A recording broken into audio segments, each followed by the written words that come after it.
Selamat malam pemirsa, kembali bersama kami dalam laporan berita hari ini. Sidang perkara pidana dugaan penyerobotan pemalsuan dokumen tanah dengan terdakwa Margareta Makaleu kembali digelar hari ini 22 Oktober 2025 di Pengadilan Negeri Manado. Margareta Makaleu, ibu rumah tangga, duduk di kursi pesakitan karena adanya laporan dari Rudi Gunawan dugaan penyerobotan dan pemalsuan dokumen tanah milik mereka. Sidang hari ini mendengarkan keterangan dua saksi ahli, yakni ahli pidana dan ahli perdata yang dihadirkan penasihat hukum terdakwa. Ya, sidang perkara nomor 240 PT 2025 Manado dibuka dan dinyatakan terbuka untuk. Namun dalam persidangan hari ini, Advokat Dr. Satrawan Baparang SH MHMKN dan Advokat Hanafi Saleh SH selaku penasihat hukum Margareta Makaleu secara mengejutkan membongkar fakta mencengangkan di dalam persidangan hari ini. Terbongkar dalam persidangan hari ini, ternyata beberapa waktu lalu kedua pengacara kondang ini sudah resmi melaporkan dua orang oknum jaksa penuntut umum berinisial LM dan LT ke Kejaksaan Agung Republik Indonesia. Keduanya dilaporkan atas dugaan pemalsuan dakwaan, adanya penyisipan penambahan pasal dakwaan terhadap klien Satrawan Paparang dan Hanafi Saleh yang unprosedural. Baik Hanafi Saleh SH selaku pelapor maupun kedua oknum jaksa tersebut sudah diperiksa oleh Aswas Kejaksaan Tinggi Sulawesi Utara. Dugaan praktik kotor dalam dunia peradilan ini dibongkar penasihat hukum terdakwa karena adanya informasi menyesatkan dalam persidangan yang disampaikan kedua oknum JPU tersebut saat memeriksa saksi ahli pidana dan saksi ahli perdata yang dihadirkan penasihat hukum terdakwa. Satrawan Paparang dan Hanafi Saleh, penasihat hukum terdakwa, menjelaskan bahwa dugaan pemalsuan ini terungkap setelah timnya melakukan analisis mendalam terhadap berkas dakwaan yang diserahkan jaksa. Adanya perbedaan signifikan antara berita acara pemeriksaan di tingkat penyidik dengan materi dakwaan yang dibacakan di persidangan, yang dinilai penasihat hukum sebagai manipulasi fakta yang merugikan klien mereka dan bisa mempengaruhi keputusan majelis hakim.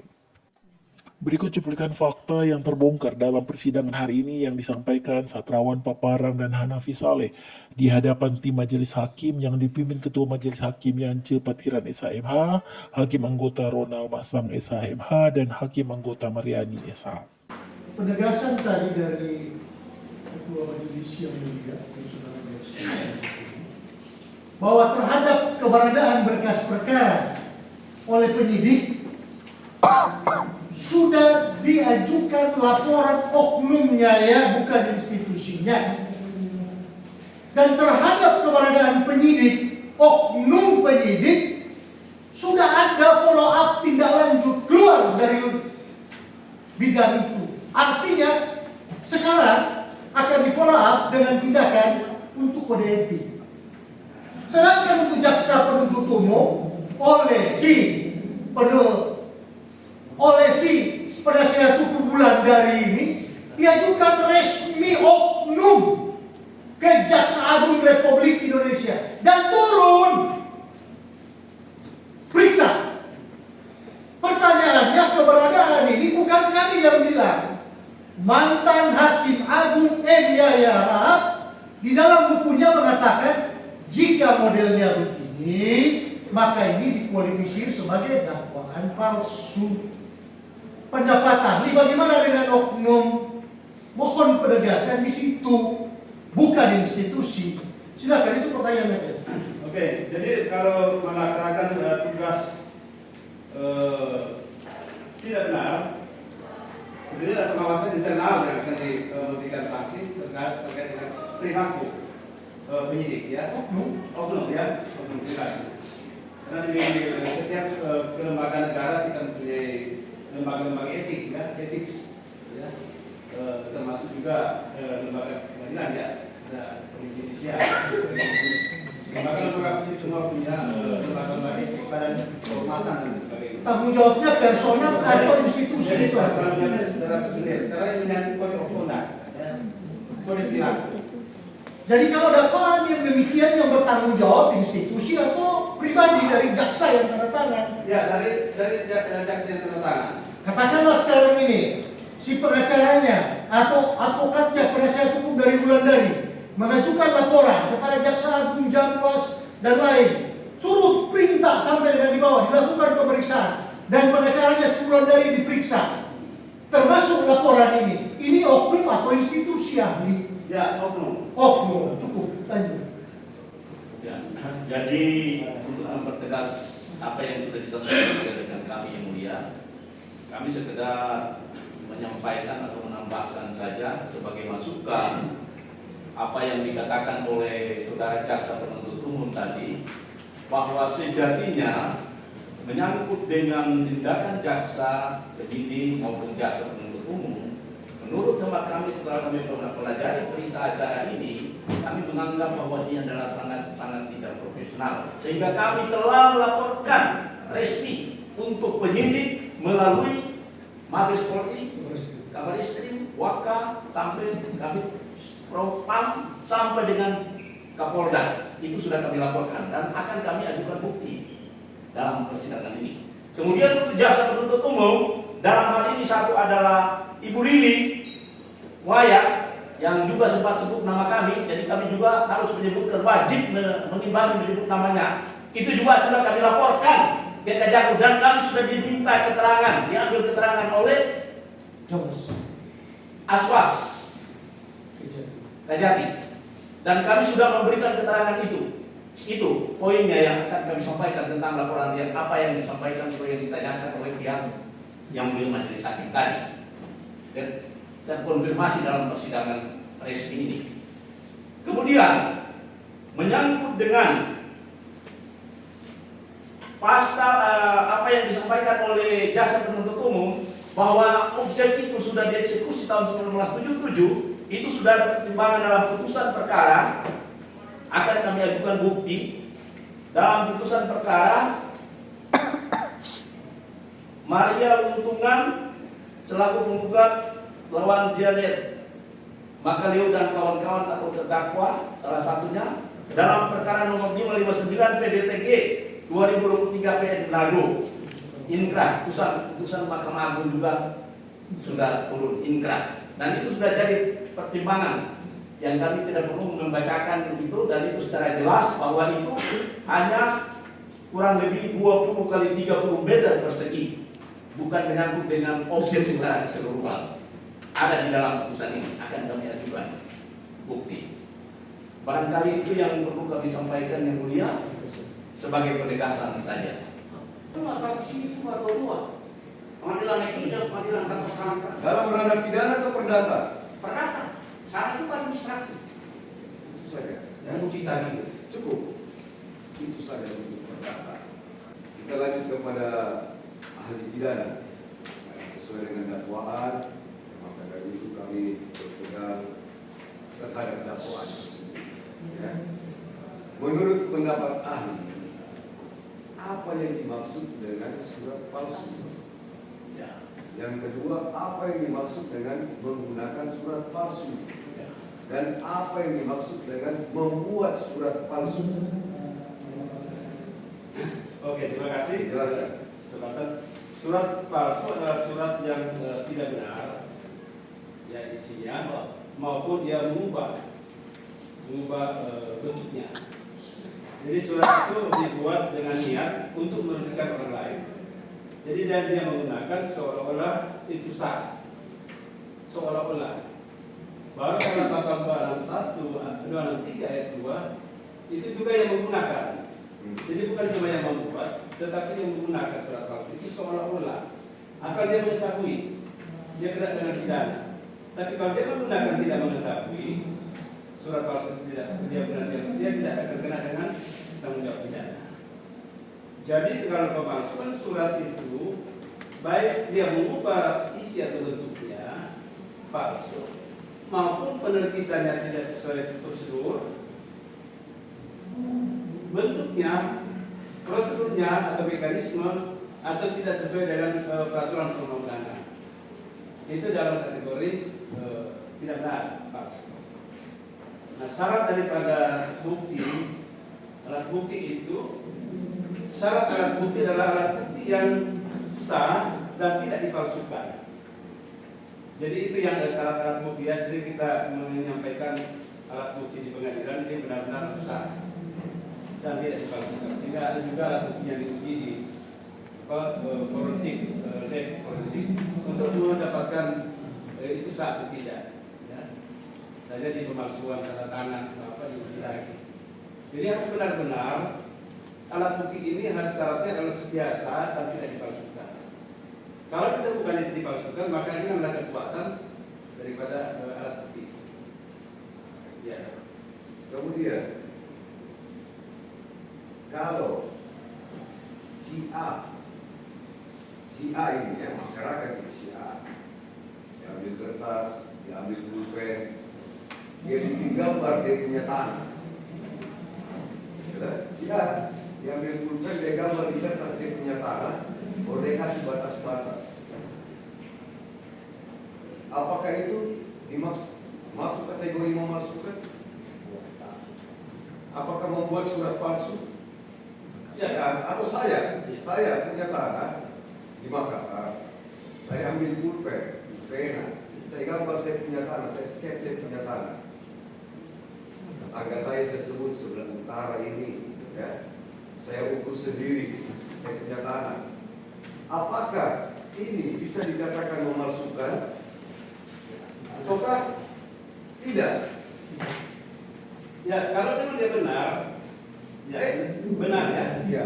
Ya. Yang terus Ya, asal syaratnya yang jelas. Ya. Ya. Jadi kalau dia membuat itu benar kepemilikannya, ya itu tidak palsu. Contohlah ada masyarakat, ya, diambil kertas, iseng-iseng mau gambar dia punya tanah, dia gambar, dia ambil meter, dia ukur sendiri, dia punya halaman rumah. Ya. Apakah itu merupakan, ya setelah jadi ini gambar, apakah sketch bidang tanah dari titik 1 ke 2 dia hitung 15 meter lebar depan rumah saya, ke belakang 25 meter, ya, dia gambar. Apakah itu merupakan suatu pemalsuan? Saya kira tidak ya, kalau itu sepanjang itu benar ya. Jadi untuk membuktikan palsu atau tidak benar ya.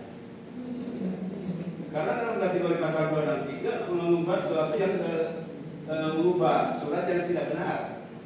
Contoh seperti apa itu? Membuat surat yang menjadi tidak benar isinya. Tidak benar, maksudnya dibenarkan isinya itu misalnya kepemilikan orang lain, kemudian yang menyatakan itu miliknya. Oh gitu. Dan seperti itu tidak benar. Contoh di dalam sertifikat namanya si A, iya. nomornya sama, nomor 1000. Iya. Contoh ini sertifikat yang asli nomor 1000, namanya si A. Iya.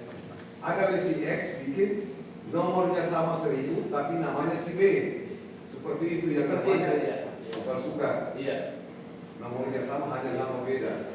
Jadi kalau untuk masyarakat atau si A menggambar dia punya tanah, apakah itu termasuk dengan memalsukan suatu? Jadi sepanjang itu memang benar, saya itu bukan palsu.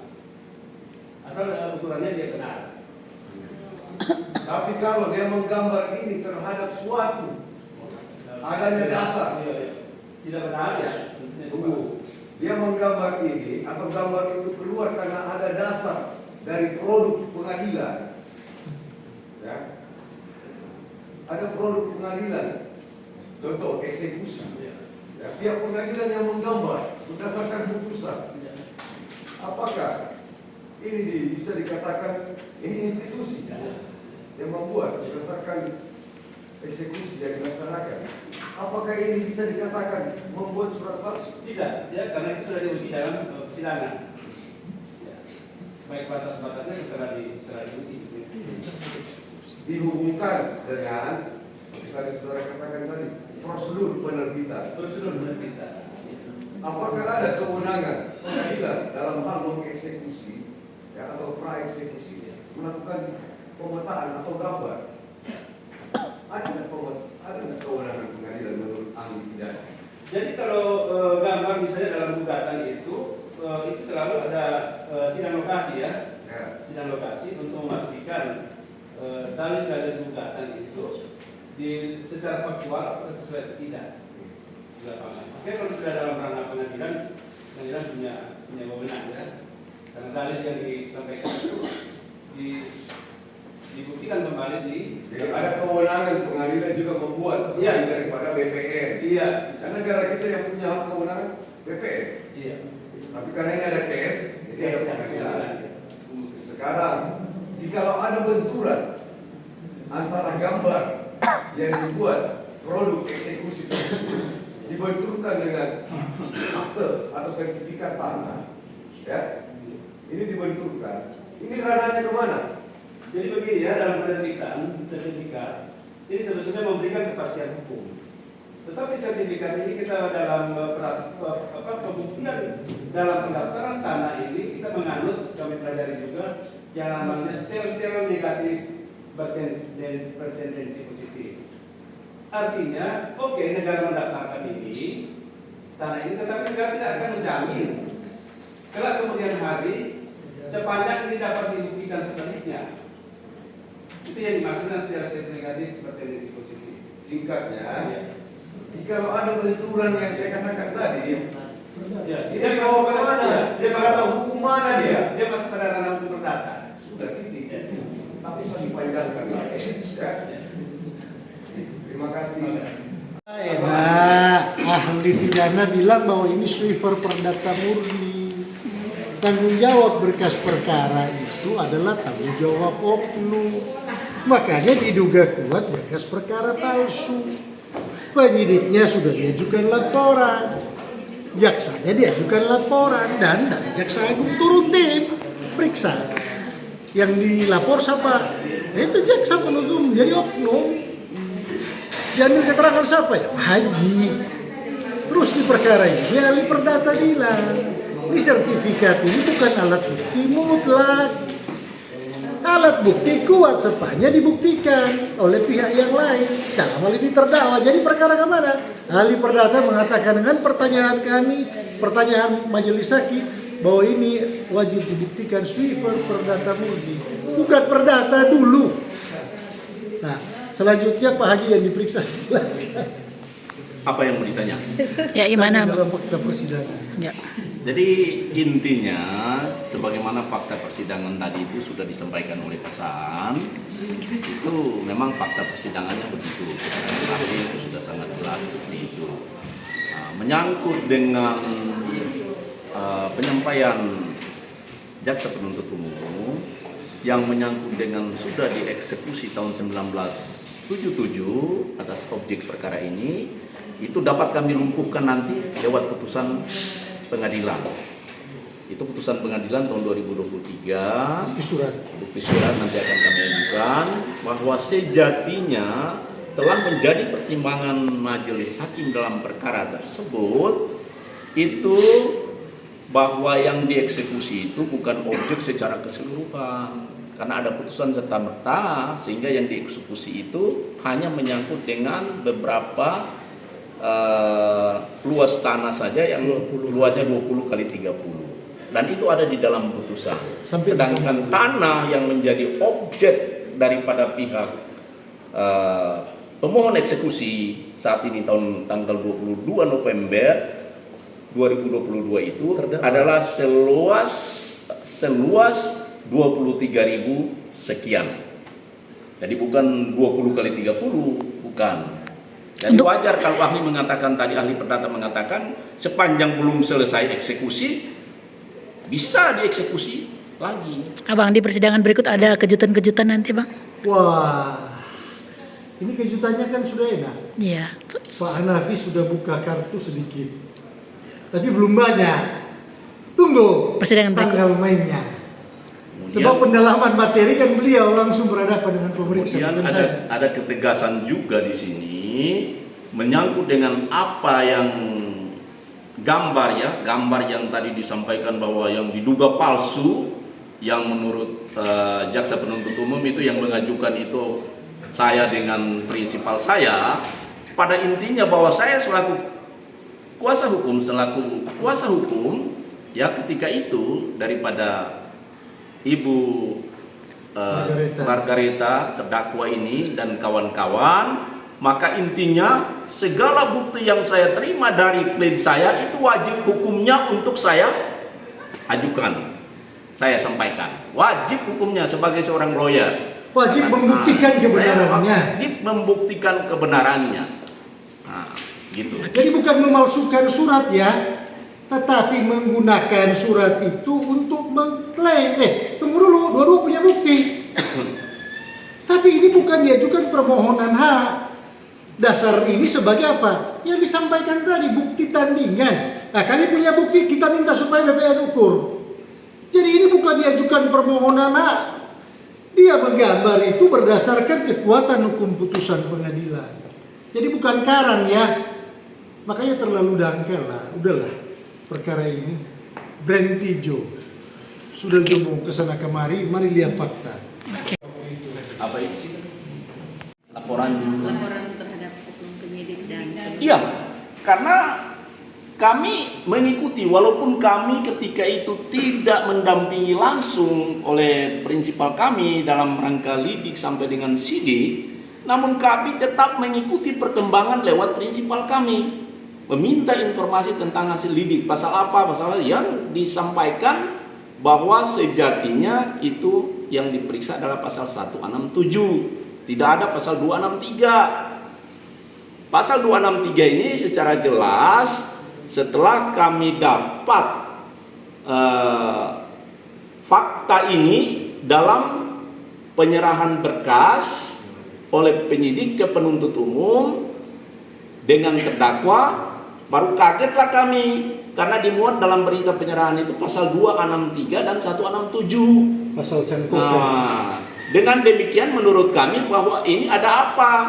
Pasal 263 ini di bawah tidak pernah diperiksa untuk mereka, untuk terdakwa ini, tapi ada di dalam tidak ada di dalam BAP sebenarnya, ya kan? Nah, berita acara pemeriksaan tidak ada, cuma yang ada itu dalam resume, ya kan? Nah, begitu, sehingga kami ketika itu dengan pesan pada sidang pertama itu kami berkuat, kami teriak bahwa sejatinya ini ada dugaan. Ya, tak ada dugaan berkas perkara palsu, ada dugaan. Nah, itu. Nah, dengan begitu kami berpikir wah ini untuk penegakan keadilan, kebenaran, penegakan hukum, kami harus buat laporan. Sehingga saya membuat dan menandatangani laporan itu karena ketika itu Pasan masih di Jakarta. Dan resmi loh ini ya. Resmi. Ini nggak main Pak Haji. Ya, itu nanti jaga di terdakwa. Jaga ini petompe ibu dan baik-baik dan tanggung jawab harus diberikan pembelaan. Ini tanggung jawab hukum. Tanggung jawab hukum dan akhirat. Sebagai lawyer, tim lawyer dari Margareta Makaleuni memang tetap tanggung jawab hukum atas peristiwa hukum yang dialami oleh Margareta Makaleuni. Dugaan adanya praktik kotor peradilan oleh oknum jaksa dan oknum penyidik menjadi sorotan publik karena menyangkut integritas penegak hukum dan menimbulkan pertanyaan besar mengenai praktik keadilan di Indonesia.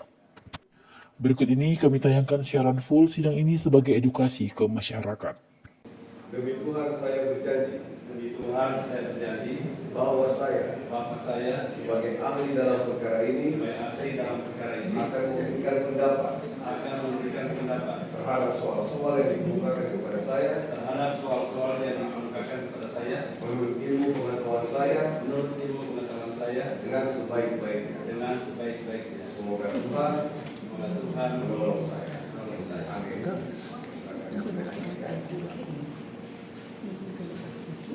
Ya, Pak. Oh iya. Silakan untuk penasihat hukum terdakwa untuk mengajukan pertanyaan. Terima kasih Yang Mulia atas waktu dan kesempatannya. Kami mulai dari saudara ahli hukum perdata. Saudara ahli hukum perdata, jika ada satu kasus tanah perolehannya adalah harta bersama milik dari si suami dan milik daripada si istri. Katakanlah harta ini adalah harta yang didapat dalam perkawinan sah. Ketika salah satu pihak, apakah itu suami ataukah istri? Satu pihak saja memberikan satu kuasa kepada satu orang. Apakah diperkenankan model kuasa yang demikian? Misalnya suami saja memberikan atau istri saja yang memberikan. Katakanlah kepada si C.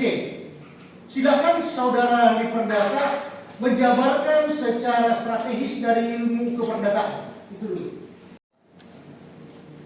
Kuasa itu ada kuasa yang sifatnya umum, ada kuasa yang sifatnya khusus. Ada di dalam praktek, ada kuasa yang sifatnya mutlak. Nah, tapi dalam KUH Perdata ini, mulai dari pasal 1792, maaf saya, kemudian yang menyangkut dengan kuasa yang sifatnya umum itu di 1792. Nah, kuasa yang sifatnya khusus itu di pasal 1795. Kemudian di dalam ayat NPD pasal 147 ayat 1. Kemudian ayat 123 ayat 1 ayat. Kemudian di Sema Mahkamah Surat Edaran Mahkamah Agung itu ada di 31 tahun 95. Kemudian Sema nomor 6 tahun 94. Itu Sema yang terakhir. Dan saya kuasa khusus itu maksudnya kuasa yang diberikan khusus ciri atau sifatnya menerangkan kualitas yang ditentukan dari para pihak itu, menyebut apa yang menjadi masalahnya. Contohnya misalnya memberikan kuasa untuk jual beli, kuasa khusus untuk menangani harta bersama, kuasa khusus untuk menangani gugatan perbuatan hukum. Jadi sifat khusus itu menerangkan di situ bahwa landasan pasal 1792 turun ke pasal di 1 dari 1 ayat itu menerangkan sifatnya adalah sifat khusus. Kemudian lagi rincinya di Sema nomor 31 tadi dia nomor 6 itu menjelaskan secara ringkas lagi. Karena landasannya di 147 tadi, sehingga Mahkamah Agung membuat lagi bahwa khusus di situ adalah tadi yang saya katakan memberikan suatu kedudukan atau kapasitasnya untuk menangani masalah tertentu. Kewenangannya terbatas, tidak boleh diberikan kewenangan yang lebih dari itu. Harus bisa. Kemudian harus menyebut subjek dan objek para pihak itu harus jelas. Kemudian masalah apa yang tadi saya katakan. Kemudian di forum mana? Apakah pengadilan Agung atau kejaksaan atau yang murah pengadilan Agung atau pengadilan tunggal? Nah ini masuk ke Mahkamah Agung untuk memberikan kepastian agar surat kuasa itu tidak disalahgunakan. Nah sehingga membedakan antara kuasa khusus dan kuasa yang sifatnya umum. Kalau definisi lagi di Sema itu, ini saya kopi sini karena ada materi yang kayak kuliah saya di beberapa buku yang bawa. Pertama adalah surat kuasa khusus itu sesuai dengan bunyi pasal 123 ayat 1, 147 tadi yang sifatnya khusus yang tidak tadi. Kemudian ditunjuk oleh tergugat sebagai kuasa atau tergugat sebagai kuasa. Terus harus jelas. Kemudian kalau syarat tersebut dalam aturan tadi yang dimaksud dengan dari pihak tadi. Kemudian menelak isi daripada kuasa khusus itu. Masalah apa dibatasi dari situ? Kewenangannya dibatasi. Tidak boleh sifatnya seperti kuasa yang sifatnya umum. Itu yang dimaksud dengan surat kuasa yang sifatnya khusus itu. Jadi harus jelas kapasitasnya sebagai kedudukannya sebagai apa. Sebagai pihak tergugat atau dalam gugatan atau sebagai pihak tergugat. Kalau dalam pidana mungkin sebagai pihak pelapor dan sebagai pihak terlapor. Nah kemudian menyangkut tadi disinggung dengan kalau itu maka harta bersama itu orang belum dibagi, maka harus berpihak tidak boleh satu. Beda dengan usaha pewarisan, salah satu pihak bertindak, tapi dalam rumusan pembahasan itu harus dijelaskan bahwa tidak menghilangkan kepentingan daripada ahli waris yang lain. Baik, saudara ahli, pertanyaan kami pertegas yang kedua. Kalau cuma satu pihak, ini harta bersama. Perolehannya didapat dalam perkawinan yang sah, milik suami dan milik istri. Kalau surat kuasa itu katakanlah diberikan oleh suami saja dan atau oleh istri saja kepada seseorang, apakah surat kuasa yang demikian ini memenuhi kualifikasi dari surat kuasa untuk onverdeel model atau belum? Atau surat kuasa ini menjadi batal demi hukum atau dapat dimintakan demi hukum atau gugur demi hukum? Coba klarifikasi dari kajian strategis hukum perdata. Kalau saya karena Begini, mungkin saya arahkan dulu supaya kita fokus ke pidana, jadi kita lari ke perdata. Baik, yang mulia, mohon izin dengan segala hormat. Dasar dari pelapor bertindak, yaitu Rudi Gunawan, dia memegang surat kuasa dari orang tuanya yang bernama Dharma Gunawan. Nah, the special power of attorney, surat kuasa ini yang jadi kekuatan hukum bertindak. Sehingga kami menanyakan, yaitu dasar hukum dari pelapor ini bertindak. Karena yang pelapor menyampaikan harta adalah harta bersama, bukan harta bawaan dari bapaknya. Makanya mau izin yang mulia dengan segala hormat, izin yang mulia, kami menanyakan itu dulu, baru kami tanyakan tentang keberadaan itu. Mau izin yang mulia? Siap. Silakan. Terima kasih yang mulia atas kebijakannya. Saudara ahli coba jabarkan dulu itu. Kalau kualitas seakan-akan tadi berdasarkan data tadi itu kelas 92, kemudian RPG, kemudian surat edaran tadi, maka sifatnya adalah khusus kapasitas. Jadi harus dua-duanya. Suami dan istri wajib memberikan surat kuasa. Bagaimana kalau cuma satu? Cacat. Baik. Saudara ahli, surat kuasa itu ada doktrin perdata namanya the special power of attorney. Yaitu surat kuasa itu terletak pada kekhususannya dan terbatasnya. Terus ada yang namanya SOP, SPO, subjek, predikat, objek. Subjek ada pemberi kuasa, ada penerima kuasa. Predikat ada yang akan dilaksanakan menjadi kerja dari si penerima kuasa. Objek yaitu apa yang menjadi batasan, apa yang menjadi permasalahan dalam perkara itu. Kalau surat kuasa ada dibuat cuma satu pihak, surat kuasa yang demikian itu. Tetapi di dalam surat kuasa, katakanlah surat kuasa untuk melapor pidana, tetapi nama terlapor di dalam tidak disebutkan. Misalnya katakanlah Kato C atau Dedi atau Wulandari, ini tidak disebutkan. Bagaimana dengan tindakan yang kekhususannya the special power of attorney, doktrin surat kuasa 1792 berhelap Book 1795 yang kekhususannya ada di sana? Apakah ketika si penerima kuasa bertindak melaporkan nama seseorang dalam surat kuasa nggak ada, apakah ini adalah disebut melampaui batas kewenangannya? Silakan dari sisi hukum perdata jawabannya. Kalau menurut saya itu adalah kewenangan. Kalau dalam praktek surat kuasa ini kan dalam perdata dalam perdata kan yuridis formalnya. Kalau kuasa dicatat maka perkara itu kalau dia sampai ke Mahkamah Agung pasti itu diperiksa kuasanya. Sehingga saya katakan cacat. Baik, saudara ahli, ada doktrin hukum perdata tentang ini juga. Melampaui batas kewenangannya namanya begini, ahli. Ahli barangkali masih ingat. Sondereigenrecht of Sondereigenbevoegdheid. Ketika melampaui kewenangan penerima kuasa, maka kewenangan dari penerima kuasa dinyatakan gugur demi hukum.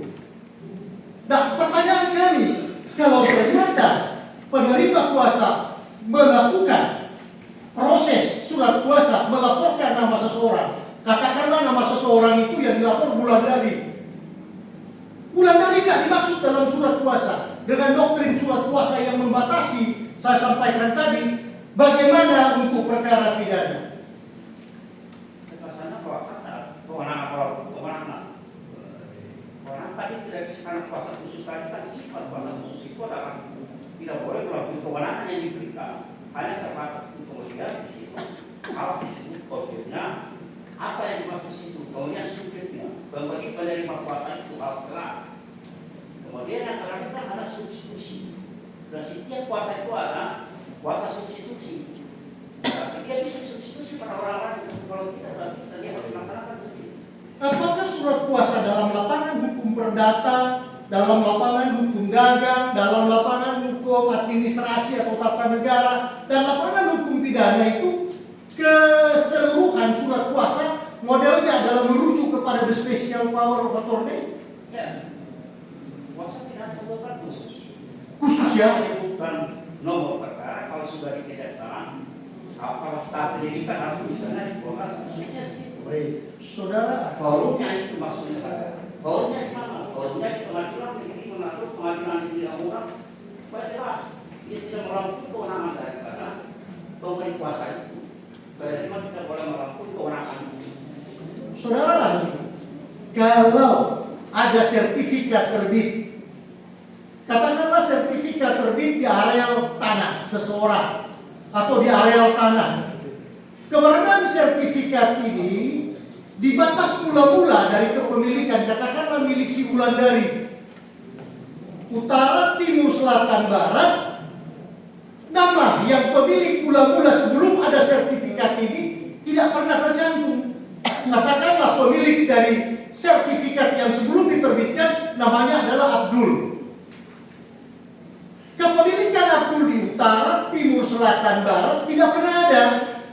Tapi ada sertifikat. Katakanlah di wilayah bagian utara ada sertifikat, tiba-tiba muncul sertifikat. Nah, apakah di dalam praktek,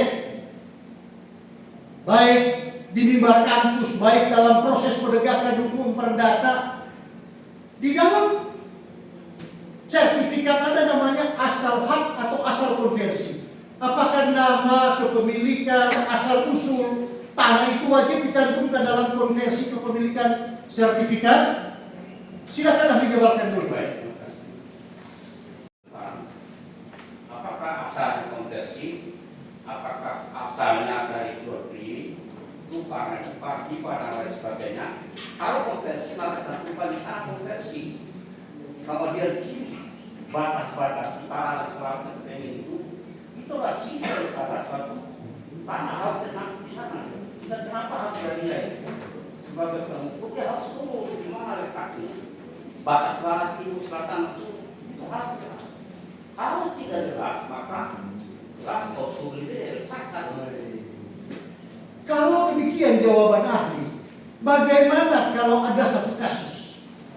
Tiba-tiba katakanlah ada si Wulandari dia masuk mengklaim karena akta ada di sana. Asasnya ketika seseorang membuktikan actori incumbit probatio atau onus probandi notio, ketika saya mendeklarasikan hak dan ada pihak yang keberatan mengajukan gugatan ke pihak yang mengklaim hak ini. Bagaimana kalau permasalahan ini dilihat dari kasus, contoh kasus yang ada terjadi, tiba-tiba perkara ini tanpa dibuktikan siapa yang memiliki alasan, tetapi diarahkan ke masalah perpidana. Apakah ini konteks untuk yang onus probanditio itu yang tadi, atau yang saya sebutkan tadi wajib untuk membuktikan siapa? Apakah Wulandari sebagai orang yang mempertahankan hak, atau yang memegang sertifikat yang konversinya asal muasalnya dalam kurung itu diragukan? Silakan pandangan Anda. Secara formal diberikan hak orang yang sudah memegang hak itu, dia rasa kepentingannya dirugikan, mengatakan kepentingan kita. Kalau dia alas haknya lagi yang memegang hukum, maka dia harus melakukan perbuatan hukum yang lain. Misalnya untuk membatalkan sertifikat harus ajukan ke peradilan tata usaha. kuatkan ya. Tapi bisa juga langsung ke pengadilan, tapi tidak bisa pengadilan batalkan. Hanya mengatakan bahwa sertifikat itu tidak mengikat. Kalau terjadi kasus yang masih akan dilihat dari unsur kepemilikan, apakah ini milik si Abdul, apakah ini milik si Wulandari, harus diuji di mana terlebih dahulu? Perdata atau ke pengadilan mana? Atau langsung dia ke pidana untuk mengklaim bahwa oh ini tidak pidana, oh ini penyerobotan, misalnya katakan seperti itu. Saya katakan tadi, kalau memang sertifikat itu ada pihak yang punya hak, ada buktinya, maka untuk membatalkan sertifikat ini harus peradilan tata usaha. Bisa si Abdul yang gugat untuk menemukan isi sertifikat bahwa sertifikatnya ini sah. Kalau dia menggunakan sertifikat, maka dia punya kepentingannya dibuktikan. Karena pihak lain menyebutkan, berarti ada bukti di sini. Maka pasal 12 6 saya selalu katakan harus jadi pengadilan untuk menguji di sana. Jadi bukan langsung pidana. Tidak bisa. Harus dulu ke perdata dulu untuk menguji dan situ. Karena bukti hilang perdata ini kan bukti juridis formalnya. Di situ bisa saja dia tidak diturun, tapi langsung ke pengadilan itu. Tapi kalau dia lihat dia tahu meriksa, tapi tidak perakhir dalam putusannya itu. Situ tidak mengikat. Tidak jadi bukti yang mengikat di situ. Kalau ternyata dari gambaran kasus yang kami sampaikan tadi ada pidananya laporannya, apakah unsur pidana ini yang harus dibuktikan yaitu swiper perdata murni atau swiper pidana murni? Kalau di sistem KUHP yang kita semua tahu, Kepemilikan. kalau ada pidana kan harus dihentikan dulu salah satu perdata. Tapi sekarang kan tidak tahu aturannya itu. Harus swiper perdata murni maksud ahli. Ya. Swiper perdata murni dibuktikan status kepemilikan, gitu. Perdata. Baik. Kami lanjut ke ahli pidana nanti untuk pertanyaan ahli perdata rekan kami. Saudara ahli pidana, apa yang menjadi dasar dari perkara pidana? Apakah itu laporan polisi? Apakah itu surat tugas? Apakah itu sprint penyidikan? Apakah itu berita acara pemeriksaan yang mencantumkan pasal-pasal yang diperiksa dari saksi maupun tersangka? Silakan penjabaran saudara ahli pidana.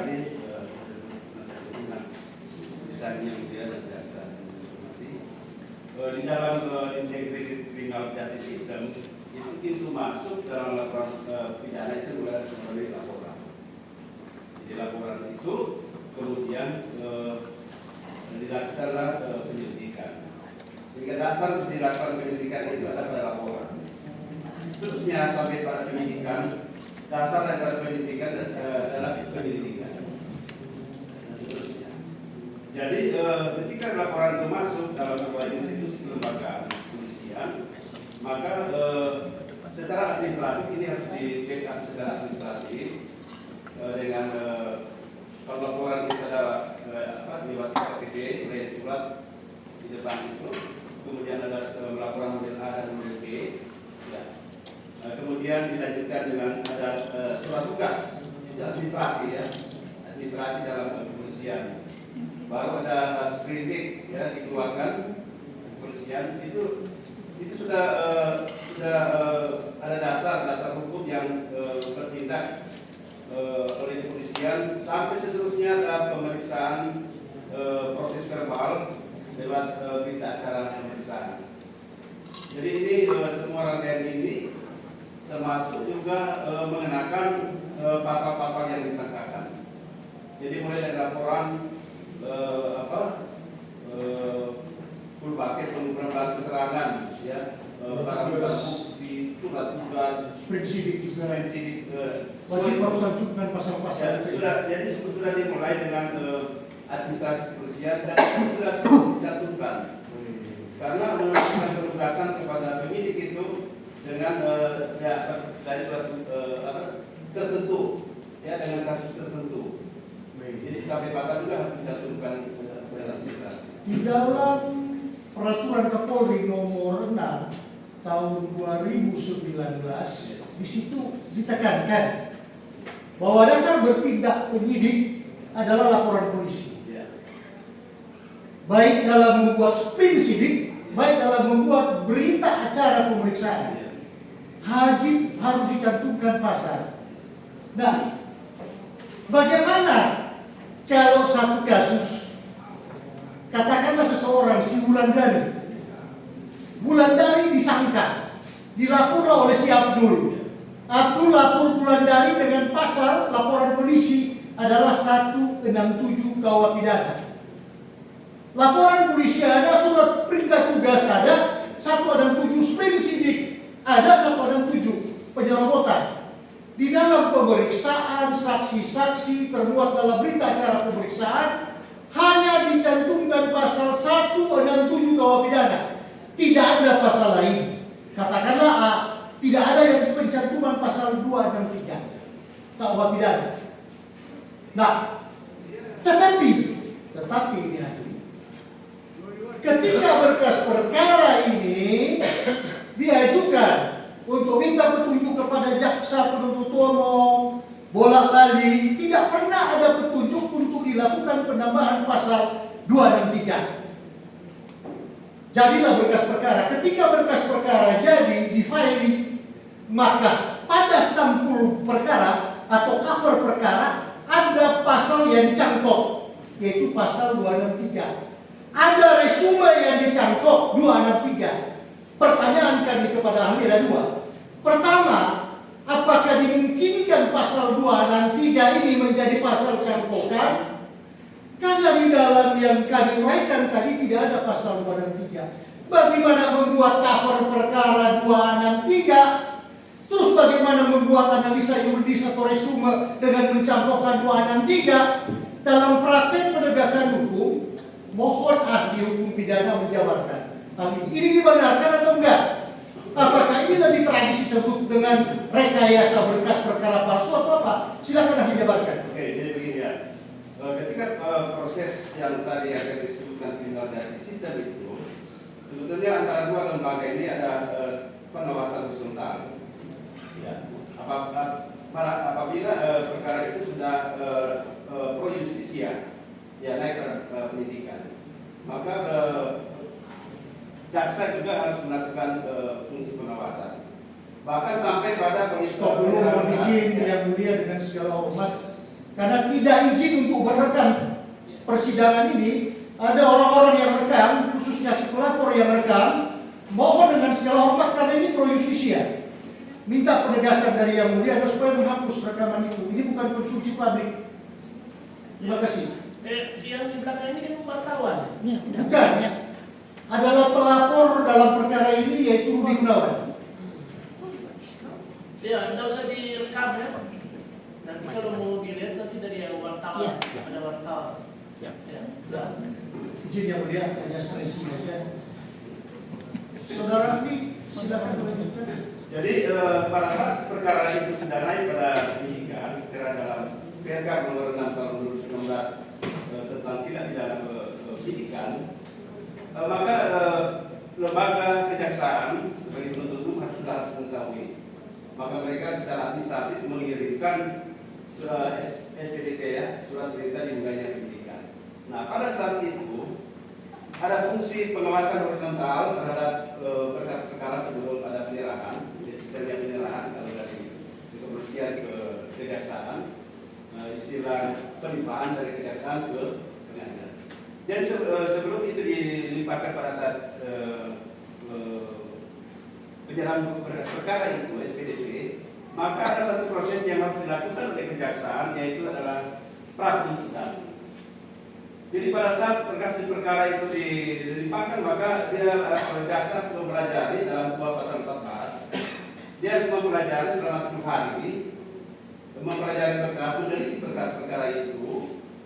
Kalau kurang lengkap, maka dia akan mengembalikan untuk melakukan penyempurnaan selama tengah waktu 70 hari. Kalau tidak dikembalikan itu, maka dianggap lengkap. Nah, itu berarti bahwa skema DAT, skema tindak pidana ini sudah terbentuk mulai daripada kepolisian, sebab itu sebagai sebuah institusi yang masuk di dalam kriminalisasi sistem. Kewenangan daripada jaksa ada, yaitu dia memberikan petunjuk, ya, kalau ada misalnya ada perubahan. Itu namanya pra-penuntutan, ya, dalam pasal 14 KUHP. Dia meneliti, memeriksa berkas perkara itu, kalau Dr. Slamet itu hari tidak lengkap, maka dia akan memberitahukan juga secara lewat surat tulisan administrasi bahwa ini sudah lengkap. Kalau tidak lengkap, maka dia akan mengeluarkan surat petunjuk kita kenal nomor 19, dan surat ini harus dilakukan tembusan kepada tersangka, tembusan kepada PH, dan juga tembusan kepada penyidik untuk dilengkapi selama 14 hari. Jadi 14 hari itu perkara itu dalam waktu sebenarnya tidak mengandung kurapan perkara. Ya, dalam rangka untuk menjamin asas perkara itu cepat. Ya, dan dalam kenyataan dia sering kurapan perkara. Baik. Jadi itu ada ruang yang diberikan oleh jaksa untuk meneliti, memeriksa berkas perkara itu ketika itu sudah SPDP. Baik. Pertanyaan kami ke ahli, kalau di dalam laporan polisi cuma ada pasal 167, tidak ada pasal 263, di dalam surat tugas demikian juga, di dalam spring sidik demikian juga cuma ada 167 KUH pidana. Di dalam pemeriksaan seluruh saksi-saksi dalam berkas perkara cuma ada 167, tidak ada 263 KUH pidana. Tetapi katakanlah pada cover berkas perkara, contohnya seperti ini misalnya, cover berkas perkara halaman terdepan dan pada resume halaman kedua itu ada pasal cangkokan 263 KUH pidana. Keberadaan berkas perkara ini bagaimana? Apakah keberadaan berkas perkara ini, saudara ahli hukum pidana sebagai pengajar, kami juga pengajar di bidang pidana juga ada bunyi-bunyi ahli. Kami sampaikan, in criminalibus probationes bedenese luce clariones. Artinya jika pasal tidak tercantum di dalam, maka diduga kuat berkas rekayasa perkara palsu. Mohon ahli berikan penjabaran. Jadi saya kembali pada resume tadi, resume perkara itu sebetulnya itu adalah intisar atau ringkasan dari perkara yang diajukan mulai proses penyidikan sampai pada jaksa. Maka kalau dia mau merubah pasal skema pidana itu yang sudah dilakukan oleh kepolisian, maka ada ruang bagi dia dalam pasal 14 kuhap dia menyampaikan petunjuk dalam rangka penyempurnaan. Jadi sekalipun memang di kejaksaan itu ada satu asas dominus litis bahwa jaksa itu punya kuasa terhadap perkara pidana, tapi ini tidak boleh ada pelampauan kewenangan. Ya, karena kuhap dihadirkan itu untuk menjaga di negara katakan bahwa terjadi pelampauan kewenangan. Itu yang koridor itu yang harus dipatuhi. Jadi ada tahap perubahan bisa. Kalau model yang tadi seperti itu cuma pada cover berkas perkara dan pada resume, bagaimana keberadaan proses penegakan hukum yang dilakukan penyidik terhadap berkas perkara? Katakanlah berkas perkara ini misalnya. Saya kira berkas perkara ini ada proses verbal. Apakah dia gugur dari hukum, atau cacat hukum, atau perlu dilakukan revisi secara menyeluruh? Jadi BAP itu sebetulnya itu adalah proses verbal dan itu merupakan bukti otentik. Bukti otentik merupakan surat yang diperintahkan oleh undang-undang.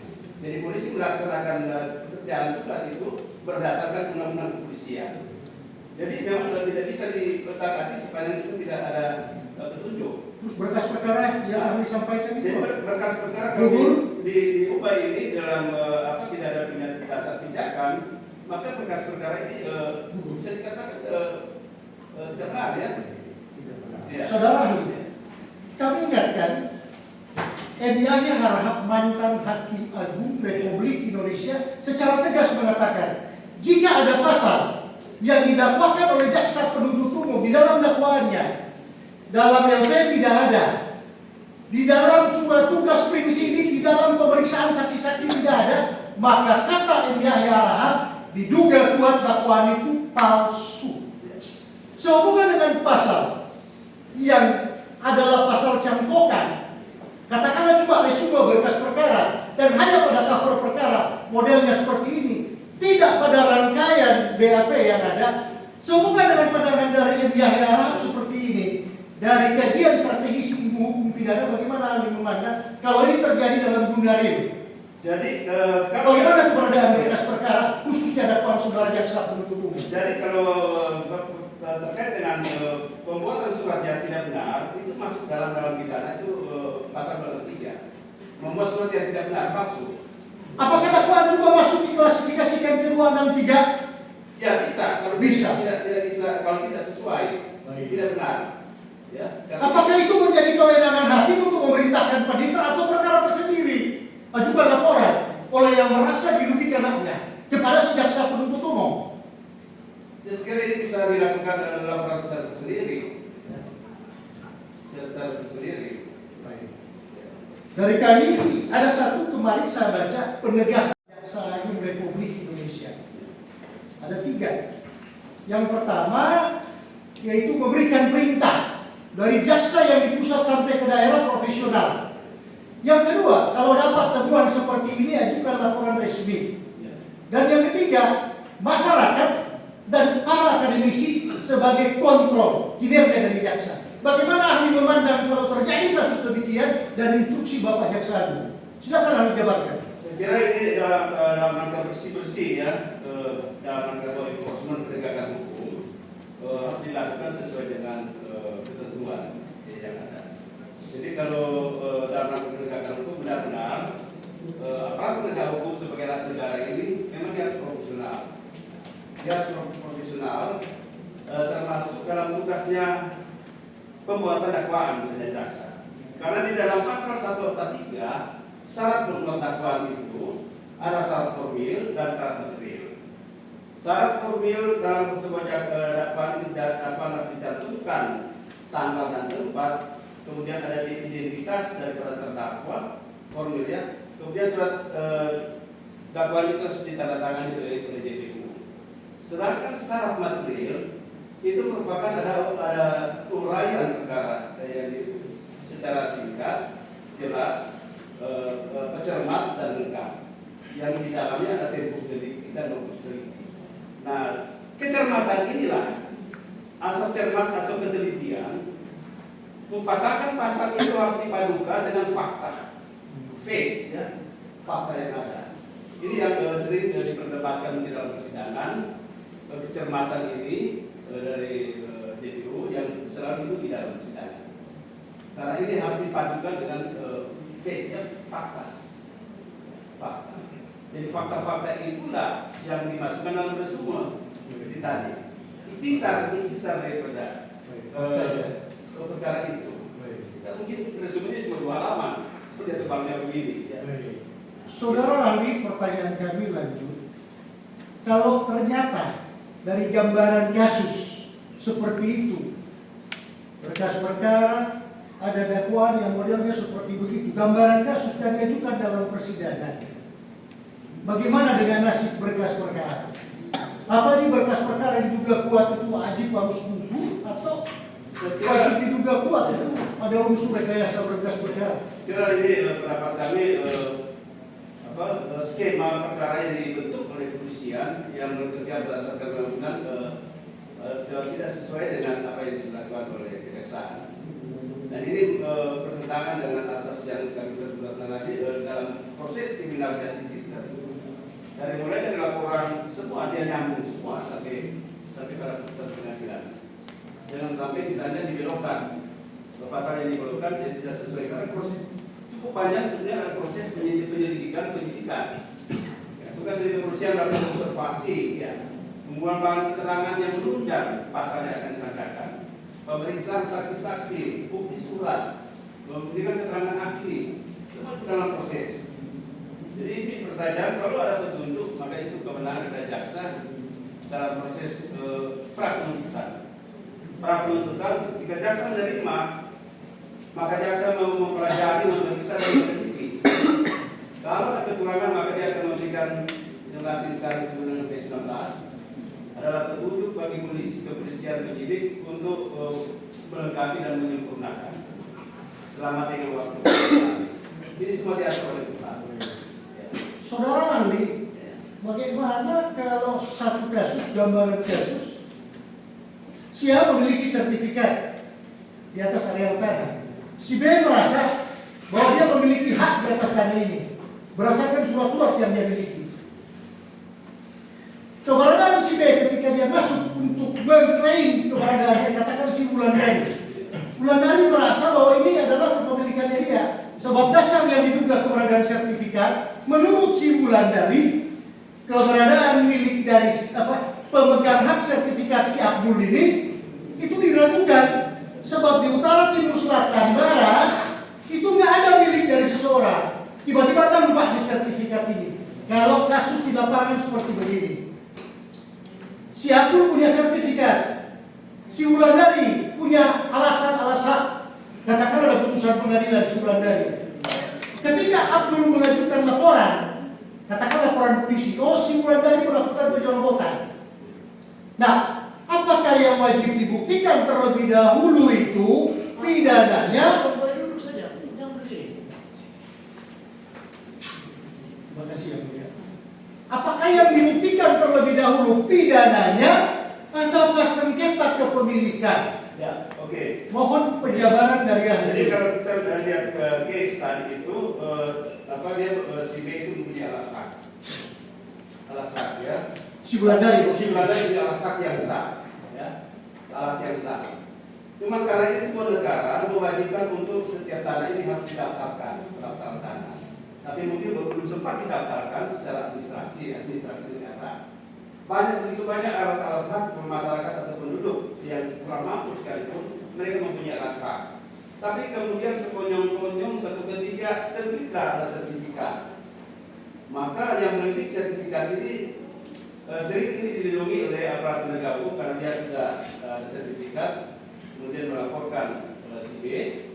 Nah, dalam proses penyidikan kita mengenal dasar dua proses of law. Kedua belah pihak harus didengarkan keterangannya dan saling memperhadapkan bukti-bukti. Kalau ini berbau perdata, maka sesuai dengan SEMA nomor 1 tahun 56 ini, sekalipun perkara sudah di pengadilan sedang jalan, sekalipun perkara sudah jalan, tapi seyogianya ini sudah di kepolisian. Kalau memang fairness ya dalam proses penegakan hukum, maka dia tidak akan memproses di pihak kepolisian. Silakan menempuh jalur sengketa kepemilikan. Apakah itu penegasan ahli wajib dibuktikan dulu status hak dari si Abdul pemegang sertifikat dengan si Wulandari yang merasa dia memiliki hak lain, yaitu misalnya putusan pengadilan atau yang lain? Begitu maksud ahli? Iya, begitu. Dia wajib membuktikan dulu di pengadilan karena dua-dua memiliki alasan. Cuma satu belum terdaftar secara administrasi negara, mewajibkan pendaftaran setiap tanah. Kalau penegasannya ahli, apakah ini masuk swiper perdata murni? Itu maksud ahli penegasannya? Jadi ini masuk pada perdata murni karena ini sengketa kepemilikan. Maka Mahkamah Agung sebagai lembaga pengawasan dan pembinaan terhadap keadilan yang di bawahnya mengeluarkan SEMA nomor 1 tahun 56. Ya. Sekalipun ini sedang jalan pidananya, bisa dihentikan untuk tidak sembari menunggu putusan perdata.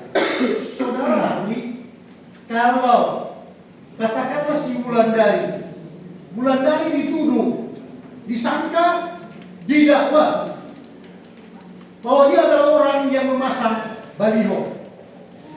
Dan dalam baliho itu ada tercatat bahwasanya ada putusan pengadilan 1997 yang dijadikan alat bukti, barang bukti, bukan alat bukti, barang bukti. Si Wulandari dari awal-awal penyidikan mengatakan bahwa ini bukan baliho milik dia, karena putusan di dalam itu, barang bukti itu mereka menang adalah tahun 1977. Baliho ini bukan milik dari Wulandari. Bagaimana keberadaan barang bukti ini kalau dari penyidikan terus dibawa oleh jaksa penuntut umum diperlihatkan di dalam persidangan seolah-olah bahwa baliho ini adalah yang dipasang oleh si Wulandari. Padahal si Wulandari menyangkal mengatakan, ini putusan pengadilan 1977, bukan tahun 1997. Pandangan ahli bagaimana? kualitas barang bukti ini? Silakan. Jadi barang bukti apapun memang harus dikonfirmasi kepada yang disangkakan itu, diklarifikasi. Kalau itu tidak benar, bukan saja mengklarifikasi, tetapi dia memperlihatkan bukti petunjuk yang lain, misalnya putusan yang sudah diikrar dalam surat 97. Sehingga ini tidak relevan, memang 97 tidak relevan untuk dituduhkan kepada si B ya. Kalau dalam satu proses pidana, ternyata ketika berperkara mereka ini dalam persidangan, semua saksi-saksi yang dihadirkan oleh saudara jaksa penuntut umum, ini gambaran kasus ya, bukan kasus ini, gambaran kasus. Ternyata tidak ada satu saksi pun yang melihat bahwasanya si Wulandari lah orang yang memasang barang bukti berupa baliho yang berisi tahun 1997, bukan 1977. Nah, pandangan ahli melihat tidak ada orang yang melihat si Wulandari pasang baliho ini. Terus barang bukti ini, pandangannya ini barang bukti ini, karena untuk barang bukti mohon izin ahli orang pidana, kami orang pidana itu ada asas namanya in criminalibus probationis DDTC nuki clariores. Artinya bukti wajib harus lebih terang dari sinar matahari. Bagaimana ahli memandang barang bukti dalam kualitas kasus si Wulandari ini? Sebenarnya barang bukti kalau di dalam persidangan adalah barang yang diperhadapkan kepada hakim untuk meyakinkan hakim. Tapi kalau misalnya wajib yang harus dibuktikan oleh jaksa itu karena kewajiban untuk membuktikan ya kebenarannya. Saya kira jaksa yang punya tugas untuk membuktikan dalilnya itu. Ya, dalil yang misalnya baliho itu diambil oleh yang milik. Sedangkan saksi-saksi, saksi itu merupakan alat bukti, salah satu alat bukti dalam pidana yang bisa dia punya kategori, dia bisa melihat langsung, mendengar dan memahami. Tetapi kalau semua saksi tidak ada, saksi tidak lihat, Wulandari menyangka bahwa itu bukan barang bukti. Barang bukti ini tidak dapat dibuktikan oleh kejaksaan. Karena dia harus membuktikan. Terus keberadaan dari barang bukti ini pertanyaan kami ahli. Coba. Bagaimana keberadaan barang bukti ini? Layakkah menjadi barang bukti untuk si Wulandari? Layakkah perkara ini barang bukti ini dijadikan sebagai barang bukti yang notabene disangkali oleh si Wulandari? Atau barang bukti ini otomatis wajib harus dikesampingkan? Kira barang bukti yang tidak dapat dibuktikan ini harus dikesampingkan. Karena sebetulnya barang bukti ini adalah sebetulnya dia menambah keyakinan hakim misalnya kalau barang bukti. Beda dengan alat bukti ya. Jadi barang bukti saja orang membunuh, apa ini barangnya ini? Ini barang bukti. Jadi kalau misalnya tadi dituduh baliho ini adalah milik dari Wulandari, kemudian tidak dapat dibuktikan, dalam cara pembuktian itu kan lewat saksi.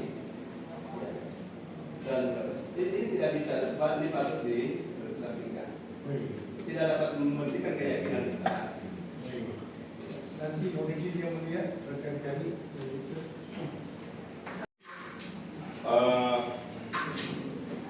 Masih tetap pada ahli pidana. Kami lanjutkan pertanyaan dari rekan kami. Tadi atas pertanyaan rekan kami, ahli mengatakan bahwa menyangkut dengan ikhtisarnya, resume itu dasarnya adalah fakta. Pertanyaan kami, apakah yang ahli maksudkan dengan dasar fakta itu adalah fakta yang ditemukan di dalam berita acara penyidikan atau berita acara pemeriksaan? Itu yang dimaksud untuk dijadikan sebagai suatu resume dalam perkara ini. Jadi fakta yang ditemukan pada saat di dalam BAP. Dalam BAP. Jadi dari hasil penyidikan BAP itu fakta-fakta yang termuat di dalam BAP itulah yang dijadikan dasar sebagai resume dan sebagai yang bisa termuat di dalam sampul berkas perkara. Jadi fakta-fakta itu ya. Pertanyaannya disusul. Kalau fakta-fakta yang ahli maksudkan wajib itu diangkat, berarti wajib ya hukumnya untuk diangkat dari hasil temuan atau hasil BAP itu. Padahal sejatinya di dalam BAP itu tidak ditemukan fakta-fakta itu.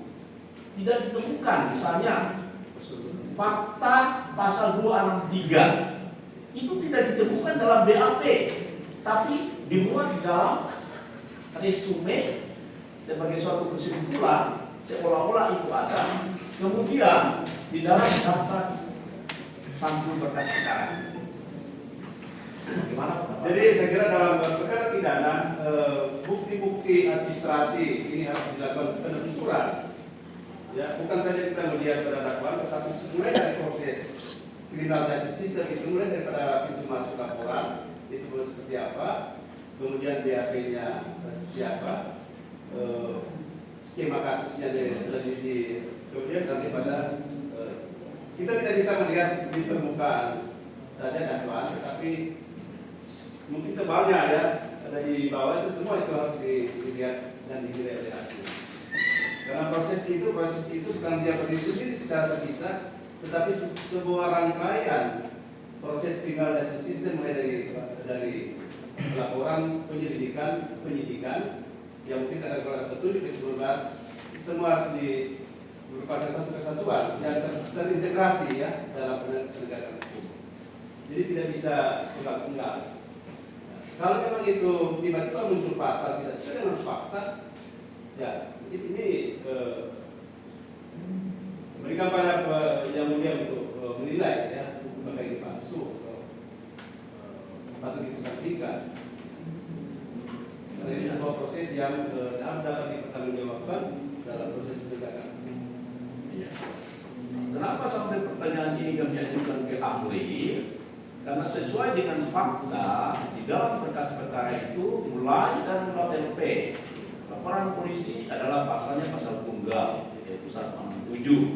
Kemudian dalam perjalanan dari hasil lidik sampai naik ke sidik itu tetap dengan posisi pasal 167.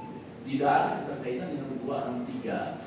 Ya, namun di dalam resume di dalam sampul berkas perkara itu terdapat. Padahal fakta hukum juga di dalam persidangan sejatinya bahwa semua saksi itu menyatakan bahwa mereka tidak pernah diperiksa dengan pasal 263 KUH pidana. Oke, jadi sebenarnya di pidana itu dikenal setelah V. V itu adalah fakta. Jadi perbuatan melawan hukum tidak pidana atau perbuatan pidana itu dia adalah pada V yang fakta. Misalnya dia mencuri berbeda dengan bunuh, ya, pemalsuan itu berbeda semua. Itu di dalam pidana itu semua tidak pidana atau peristiwa-peristiwa hukum. Nah, kalau terjadi peristiwa hukum, maka penyidik atau penegak hukum akan melihat kaidah hukum mana yang dilanggar. Peristiwa hukum kan di depan ada hukum objektif, hukum material. Hukum material kita diatur semua dalam KUHP.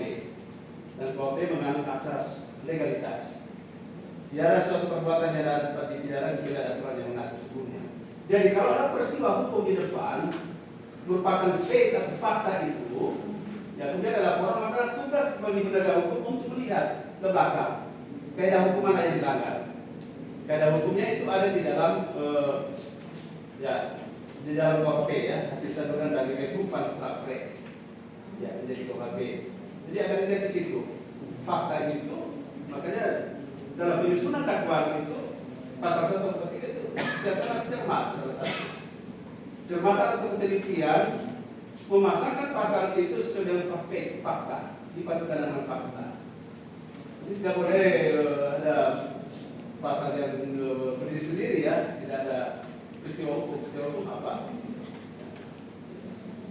Faktanya apa? Jadi dengan penjelasan atau penjabaran saksi ahli dalam perkara ini menyangkut apa yang telah kami sampaikan yang kami tanyakan kepada ahli, itu setegas-tegasnya bahwa kami minta ketegasan ahli berpendapat bahwa sejatinya memang itu tidak dibenarkan ya menurut hukum.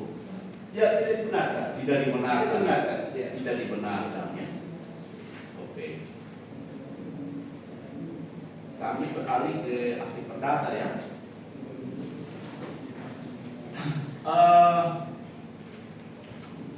contoh case-nya begini. Suatu perkara perdata itu putusannya inkrah. Jadi katakanlah tahun 1975, ya, katakanlah begitu, atau 1977. Itu inkrahnya tahun 83. Kemudian dieksekusi. Ya.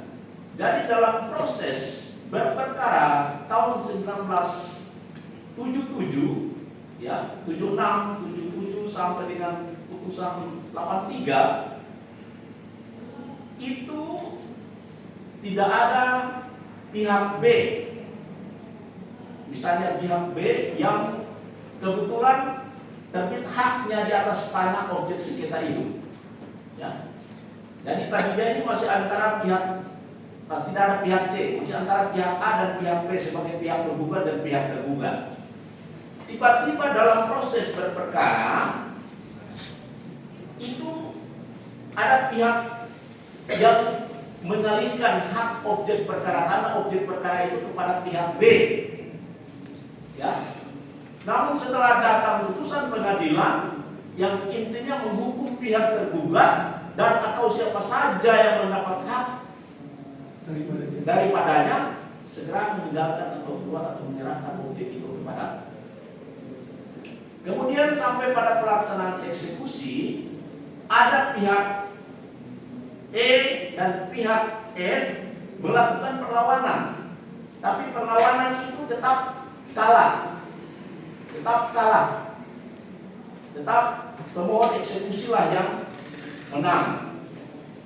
Nah, ketika pelaksanaan eksekusi itu ada pihak E tadi dan pihak F itu melakukan perlawanan, tapi pihak G itu tidak melakukan perlawanan. Namun dia melaporkan hal ini sebagai suatu tindak pidana penyeludupan. Padahal objek yang menjadi objek perkara itu termasuk objek yang ditempati oleh pihak G yang tiba-tiba muncul perkara. Seolah-olah penyeludupan yang tiba-tiba muncul hak sertifikat di atas objek yang sedang berperkara ketika itu. Pendapat kami. Seharusnya kan perkara sudah cukup lama kalau menurut saya. Perkara dari tahun 2009 melalui putusan yang sudah dibaca hukum tetap. Iya. Saya tidak baca fakta dulu berita tadi. Maka saya kita itu dalam perjalanan kemudian muncul sertifikat. Nah ini kan kesalahan dari administrasi dari BPN. Orang pertanahan harus bahwa ini tanah ini sudah ada perkara yang sampai di desa tadi. Buat kemudian ada kepalang, maka tidak otomatis sebagai harus sertifikat. Tidak bisa. Karena perkara ini sudah punya kekuatan hukum. Kemudian dalam dia melakukan pidana, maka bukti daripada pengadilan tadi, putusan yang sudah inkrah itu sebagai bukti yang kuat. Sebagai bukti yang kuat. Ya, karena putusan kampung. Pertanyaan Tidak lanjutan. bisa di pengetahuan dari awal pertanyaan pertama dari yang pertama tadi saya katakan harus posisinya di peradilan tata usaha negara sertifikat yang muncul beberapa. Bedanya kalau sertifikat ini di luar dari perkara akan diuji di pengadilan itu. Tapi ini kan sudah ada dulu tadi tahunnya dari tahun sampai di tahun 1980, berarti sudah ada inkrah putusan. Tiba-tiba muncul sertifikat. Nah, sekarang yang banyak terjadi mafia tanah yang banyak manipulasi di sini. Putusan pengadilan itu punya kekuatan yang sangat kuat, punya alat bukti yang sangat kuat. Kalau demikian, ketika pelaksanaan atau permohonan eksekusi itu untuk dilaksanakan, ya toh, permohonan itu untuk dilaksanakan eksekusi atas objek sengketa itu, apakah sertifikat yang ada di atas objek bagian tanah, sebagian tanah yang atas dianggap objek sengketa itu juga dinyatakan bahwa hilang haknya itu. Ada kan ciri-ciri dari para tanah itu kan dijelaskan dari saya tadi. Iya. Barat utara dan selatan itu. Iya. Dia pada saat eksekusi itu kan harus diteplaki oleh panitra. Batas-batasnya. Iya. Iya. Mana yang betul dan mana. Kalau itu batas-batas itu tidak jelas, maka pasti eksekusi kejelasan itu menuju kepastian hukum. Ya, jangan tiba-tiba muncul sertifikat kemudian dijadikan ini jadi persoalan di era sekarang. Tiba-tiba muncul sertifikat, sudah ada putusan. Nah, para harus di sini. Kadang-kadang para penyidik juga menafsirkan putusan pengadilan. Ini yang jadi persoalan. Kalau kita lihat sekarang putusan pengadilan sertifikat, mereka menafsirkan putusan itu pas ada uang, jadi persoalan. Harus menghormati putusan pengadilan. Kalau itu masih ada uangnya, maka jangan langsung berjirik lagi. Saya katakan kepastian hukum, masyarakat semakin tahu. Ya. Kasus tanah itu paling satu. Sudah itu kasus perceraian. Dua kasus ini yang saling berebut rankingnya. Dulu tahun 70-80 itu kasus tanah, kemudian dominasi kasus perceraian. Sekarang perceraian nomor 1. Nomor 2 dalam kasus tanah seluruh Republik Indonesia. Karena mafia tanah sangat sayang sekali. Oke, kami beralih lagi ke contoh kes yang sudah kami kemukakan tadi, kemudian telah diberikan gambaran ya, dijabarkan jawabannya oleh ahli perdata. Kami ingin menanyakan kepada ahli pidana, ketika gugat itu batas-batasnya jelas. 2 atau sampai 3 kali itu batasnya itu ada B, C, D, E. Ya kan? Timur barat itu jelas. Sebelah utara juga begitu jelas. Kemudian tanah yang menjadi objek yang akan dieksekusi ini masuk sebelah ini yang tadinya tidak pernah berbatasan dengan D. Ya, sebelah utara itu tidak pernah berbatasan dengan D. Tiba-tiba di sini ada sertifikat atas nama D. Ada sertifikat atas nama D. Pandangan ahli dari sisi pidana, apakah ini ada semacam keterangan palsu sehingga padahal memang itu tidak ada tanah atas nama D itu tidak ada. Perkara berkali-kali itu tidak ada. Batas mula-mula itu tidak ada. Tapi tidak tiba-tiba muncul sertifikat atas nama orang lain di batas itu. Saya kira kalau dalam proses pembuatan sertifikat itu ada surat ukur yang dibuat, ya, diajukan permohonan penerbitan sertifikat, kemudian pihak BPN melakukan pengukuran kembali, memvalidasi, ya, sesuai dengan di lapangan. Nah, kalau itu tidak ada, berarti ada perbuatan melawan hukum dalam proses penerbitan sertifikat. Ya. Kalau batas-batas tidak jelas, kemudian tiba-tiba ada muncul sertifikat. Bisa dilihat ya dalam permohonan penerbitan sertifikat itu. Ya, kan ini petugas BPN melakukan validasi kembali kan? Iya, sebelum dia menerbitkan. Bahkan juga dia mengumumkan dalam waktu 60 hari. Ya, pengumuman. Ini dalam rangka memenuhi asas keterbukaan, terbuka terhadap penerbitan sertifikat. Jadi sertifikat ini tidak boleh diterbitkan secara diam-diam, kemudian seperti misterius tiba-tiba ada sertifikat. Itu jelas dalam proses pendaftaran tanah, jelas prosedur penerbitan sertifikat. Perlu ada dasar pengukuran kembali dari pemohon. Ya.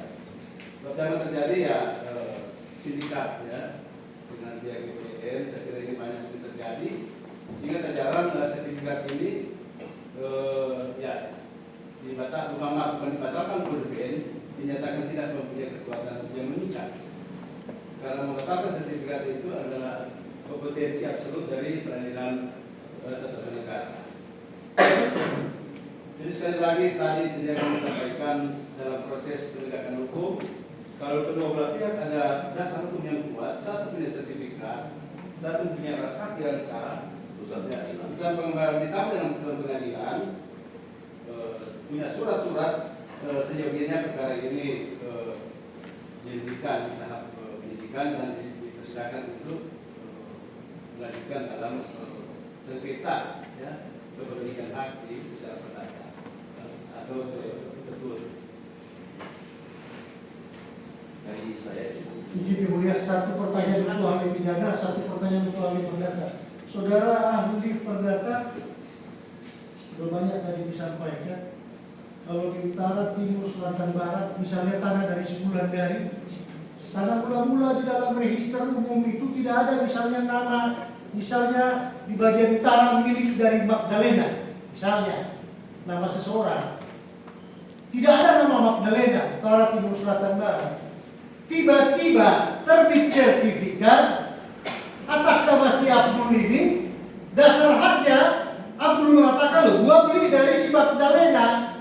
Padahal di utara, timur, selatan, barat Magdalena nggak ada. Nah, keberadaan dari sertifikat di sini, baru-baru Pak Nusron Wahid Menteri memberikan kebijakan. Ada 3 juga kebijakan ahli perdata. Kebijakan pertama, tertib administrasi pertanahan. Kedua, identifikasi sertifikat-sertifikat yang dirasa ada mafia tanah. Dan yang ketiga, kontrol media dan kontrol pengadilan, kontrol akademis wajib diberlakukan. Pandangan ahli, kalau kasus model tidak ada nama si Magdalena, utara, timur, selatan, barat, dan si Abdul ini mendeklarasikan diri pemegang hak yang dapat dari Magdalena. Kalau kasus seperti begini, terus menyeret si Wulandari sebagai tersangka, selanjutnya sebagai terdakwa, bagaimana dari perkembangan kajian ahli perdata melihat itu? Tadi saya katakan saya tidak baca transfer parah waktu keputusannya. Ya, gambaran kasus. Pada gambaran itu, maka kebijakan tadi saya juga baca. Maka Ahli baca juga kebijakannya. Solusinya harus diajukan dulu ke BPN. Pada pertanahan sama kan.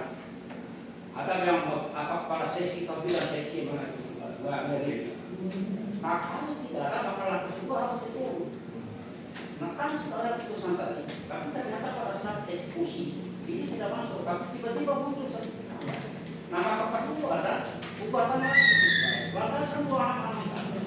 Saudara ahli perdata, kalau ternyata misalnya gambaran kasus seperti ini, dan di dalam persidangan ada 2-3 orang BPN, baik bertindak saksi fakta, baik bertindak sebagai ahli, dan mereka mengatakan tidak pernah melihat data fisik, data yuridis dari kepemilikan Abdul sertifikat ini terhadap deklarasi pembelian dari si Magdalena. Bagaimana pandangan ahli? Kalau BPN mengatakan data fisik, kami nggak tahu, data yuridis nggak tahu. Kami cuma tahu misalnya ada pemisahan dari sertifikat A atau sertifikat B. Bagaimana pandangan ahli? Identifikasinya maka itu sudah bisa batal, tidak perlu betul. Batalkan saja, kan spesifik kan penetapannya itu sertifikat. Maka BPN juga harus langsung selesaikan saja. Tidak bertele-tele lagi, supaya tidak pakai itu pusing mafia-mafia. Baik, saudara ahli perdata, terima kasih saudara ahli pidana. Apakah ketentuan surat kuasa khusus berlaku juga di perdata dan di dalam lapangan hukum pidana? Kalau misalnya seseorang mau bertindak melapor, apakah subjek, predikat, objek ini wajibkah syarat formilnya, syarat materialnya dalam kajian perdata dengan pidana sama atau berbeda? Saya kira dalam pembuatan surat kuasa itu dia harus menunjukkan pada objek tertentu. Jadi tertentu, baik kasusnya tertentu maupun batas-batasnya tertentu, subjeknya juga tertentu. Jadi ini dalam pembuatan surat kuasa. Jadi dia tidak bisa yang umum. Dia harus pada tertentu, luas batas tanah tertentu, dan selalu dikatakan tertentu dalam hukum. Karena itu surat kuasa bersama dengan syarat-syarat perjanjian. Ya, ada objek tertentu. Jadi ada objek tertentu. Syarat-syarat perjanjian ada objek tertentu. Karena surat kuasa ini syaratnya juga sama dengan 320. Baik, ahli pidana, pertanyaan terakhir. Kalau ternyata di dalam surat kuasa itu subjek, predikat, objek tidak pernah disebutkan nama seseorang untuk diajukan laporan, misalnya si Wulandari dari A pemberi kuasa, si B penerima kuasa, di dalam isi surat kuasa tidak pernah disebutkan bahwa dalam surat kuasa itu silakan mengajukan laporan kepada si Wulandari. Pasalnya dilaporkan tidak ada. Saya kira dalam surat kuasa itu timbul hak ya. Secara pidana dari pemberi kuasa dan penerima kuasa timbulkan hak. Jadi dia bertindak untuk dan atas nama pemberi kuasa sesuai dengan apa yang dikuasakan. Jadi kalau dia bertindak di luar dari itu kalau nggak tercantum pertanyaan kami, ya. bagaimana? Berarti tindakannya adalah tindakan yang sebenarnya ya, di luar kuasa, di luar kehendak daripada pemberi kuasa. Maka bisa diproses pidana yang si pemegang kuasa ini. Ada indikasi nggak? Pemegang kuasa, Penerima kuasa. melakukan Ya ternyata dalam surat kuasa melaporkan seseorang, katakanlah Wulandari, dalam surat kuasa nggak ada.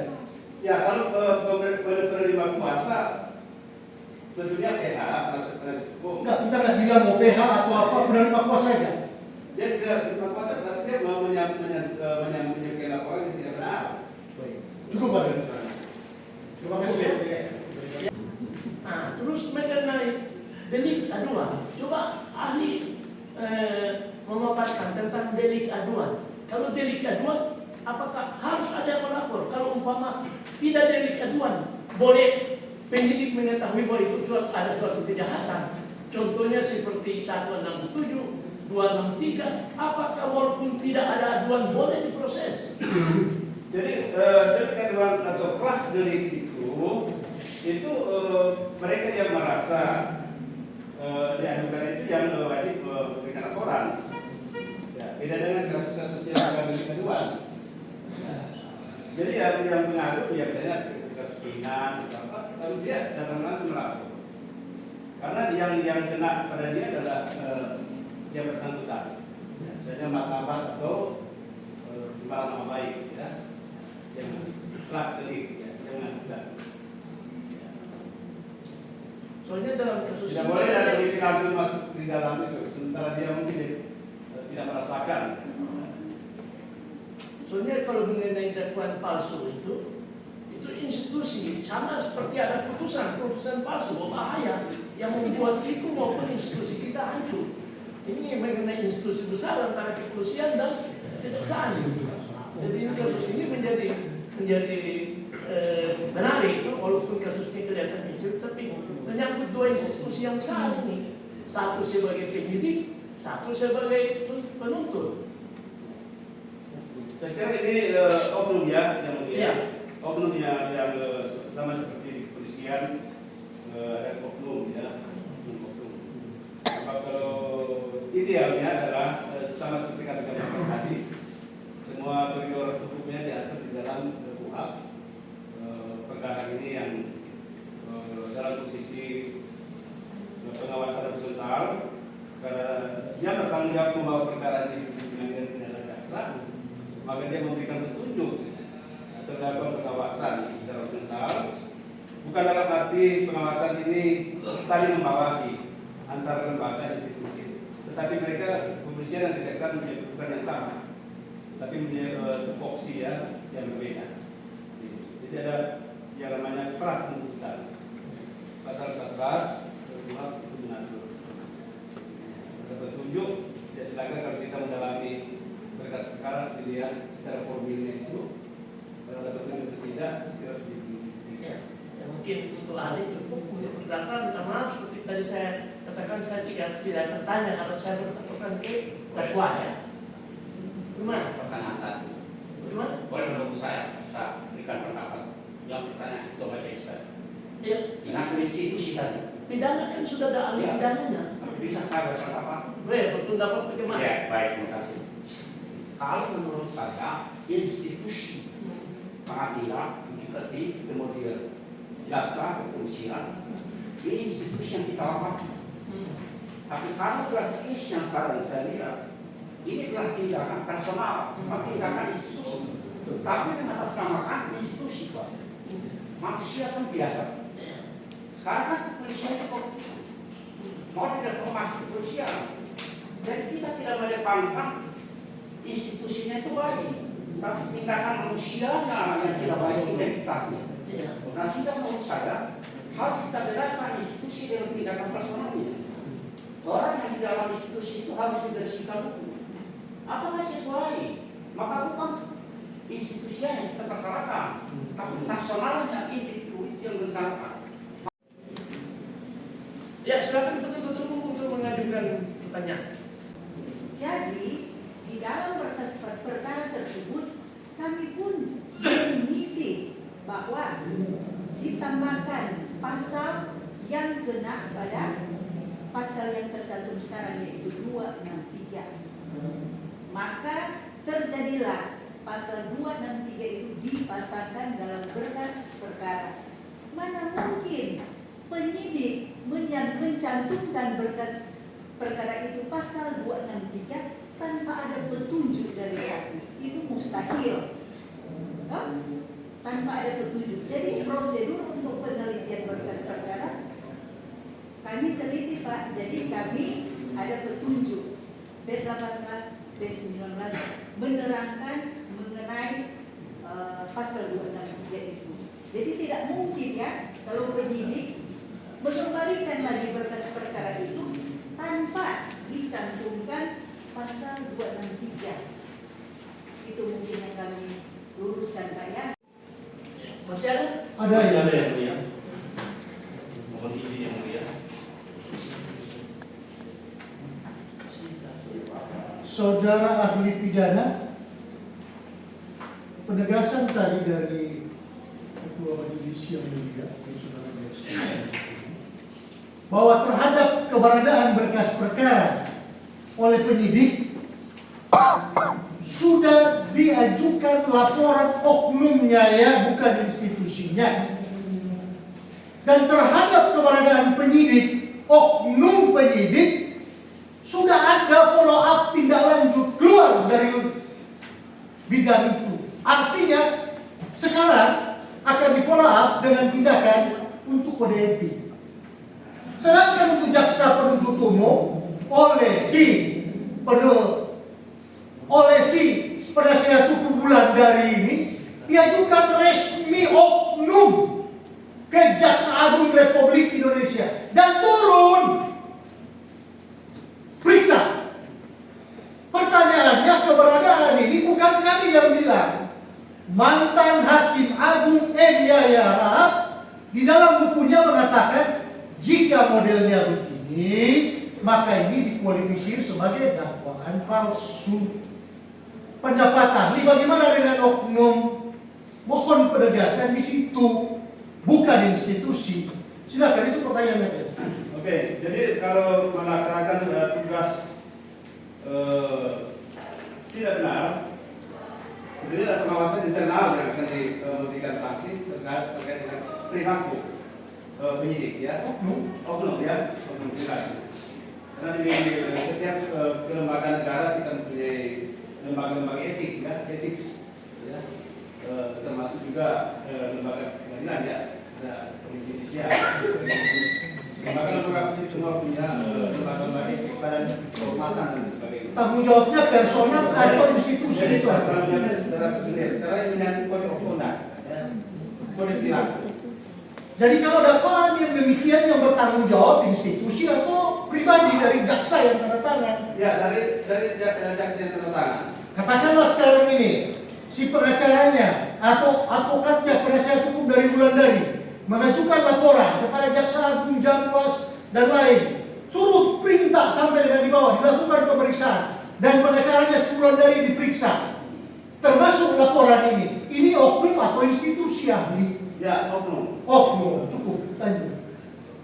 Ya, jadi untuk mempertegas apa yang sudah disampaikan dengan kami yang mulia, kami sekedar menyampaikan atau menambahkan saja sebagai masukan apa yang dikatakan oleh saudara jaksa penuntut umum tadi, bahwa sejatinya menyangkut dengan tindakan jaksa penyidik maupun jaksa penuntut umum, menurut hemat kami setelah kami mempelajari berita acara ini, kami menganggap bahwa ini adalah sangat tidak profesional, sehingga kami telah melaporkan resmi untuk penyidik melalui Mabes Polri, Kabar Eskrim, Waka, sampai kami Propam sampai dengan Kapolda. Itu sudah kami laporkan dan akan kami ajukan bukti dalam persidangan ini. Kemudian untuk jaksa penuntut umum, dalam hal ini satu adalah Ibu Rili Muaya yang juga sempat sebut nama kami, jadi kami juga harus menyebutkan, wajib mengimbangi menyebut namanya. Itu juga sudah kami laporkan ke Kejagung dan kami sudah diminta keterangan, diambil keterangan oleh Aswas Kajati, dan kami sudah memberikan keterangan itu. Itu poinnya yang akan kami sampaikan tentang laporan yang apa yang disampaikan atau yang ditanyakan oleh pihak yang mulia majelis hakim tadi, dan terkonfirmasi dalam persidangan resmi ini. Kemudian menyangkut dengan pasal apa yang disampaikan oleh jaksa penuntut umum bahwa objek itu sudah dieksekusi tahun 1977, itu sudah ada pertimbangan dalam putusan perkara, akan kami ajukan bukti dalam putusan perkara Maria Untungan selaku penggugat lawan Janet Makaleo dan kawan-kawan atau terdakwa salah satunya dalam perkara nomor 559 PDTG 2023 PN Nado inkrah. Putusan Mahkamah Agung juga sudah turun inkrah, dan itu sudah jadi pertimbangan yang kami tidak perlu membacakan itu, dan itu secara jelas bahwa itu hanya kurang lebih 20 kali 30 meter persegi, bukan menyangkut dengan objek secara keseluruhan. Ada di dalam putusan ini, akan kami ajukan bukti. Barangkali itu yang perlu kami sampaikan yang mulia sebagai penegasan saja. Penuntut umum ada pertanyaan lagi? Kalau sudah ya, sudah mengenai laporan dari penasihat hukum terhadap jaksa terhadap terdakwa, itu majelis tidak mencampuri tentang itu ya, majelis tetap berada di tengah. Jadi majelis tidak mencampuri memihak ke PH atau memihak ke penuntut, kita tetap di tengah. Kita tetap apa yang disodorkan kita periksa, terbukti hukum tidak terbukti bebas maupun mutlak, itu nanti setelah kita periksa dan musyawarah ya. Dan terima kasih ya. Sebelum ditutup yang mulia bisa masih diizinkan. Ya. Kalau menyangkut dengan ke-19 yang sudah disampaikan oleh salah satu jaksa penuntut umum tadi, bahwa sejatinya bahwa itu adalah ada, kami mohon kiranya bukti itu diajukan dalam persidangan ini satu. Kemudian kami minta dengan sangat, karena kami juga sudah mengumpul berbagai macam data dari penyidik, sehingga kami minta agar saksi verbalisum juga dihadirkan dalam persidangan ini. Apakah ada ke-19 atau tidak? Ya. Kami sudah mengumpul data juga tentang itu yang mulia. Kemudian menyangkut dengan Dharma Gunawan yang mulia, dengan tidak mengurangi rasa hormat kami minta dengan hormat hanya dapat diajukan juga sebagai saksi dalam persidangan ini oleh pihak jaksa penuntut umum. Siapa? Dharma Gunawan, karena itu diperiksa dalam berita acara. Ada di dalam BA atau tidak? Ada di dalam BAP. Dalam berkas perkara ada yang mulia, dan yang bersangkutan adalah pemberi kuasa kepada Rudi Gunawan untuk memastikan yang mulia apakah betul tanah ini milik pribadinya atau harta bersama. Terima kasih. Begini dulu, karena ini ahli ada di depan, persilakan ahli dulu keluar. Baik yang mulia, terima kasih. Yang Yang mereka mulia. juga kan tidak terganggu. Baik yang mulia, Ahli, terima kasih. terima kasih ya.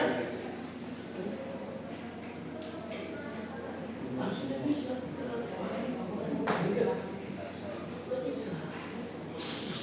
Boleh ahli. Sendiri yang mulia. Iya. Terima kasih Ali. Oke, kita lanjut.